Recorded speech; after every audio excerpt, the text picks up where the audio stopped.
اور تم سے پہلے بھی پیغمبروں کا مذاق اڑایا جاتا رہا ہے، تو جو لوگ ان میں سے تمسخر کیا کرتے تھے ان کو اسی عذاب نے جس کی ہنسی اڑاتے تھے آ گھیرا۔ کہو کہ رات اور دن میں رحمان سے تمہاری کون حفاظت کر سکتا ہے؟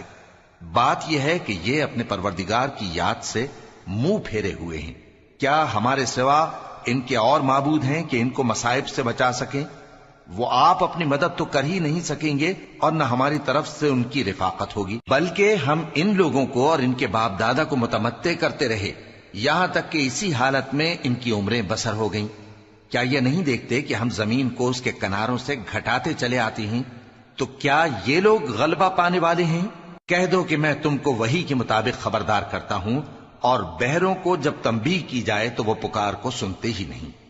اور اگر ان کو تمہارے پروردگار کا تھوڑا سا عذاب بھی پہنچے تو کہنے لگیں کہ ہائے کمبختی، ہم بے شک گناہگار تھے۔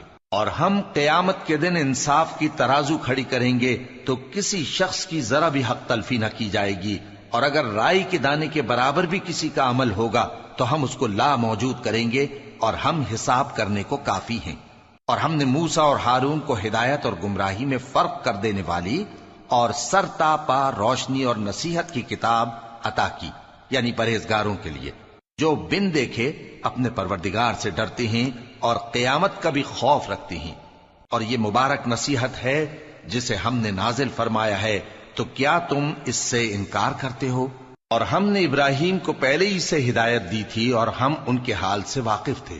جب انہوں نے اپنے باپ اور اپنی برادری والوں سے کہا کہ یہ کیسی مورتی ہیں جن کی پرستش پر تم لوگ جمے ہوئے ہو،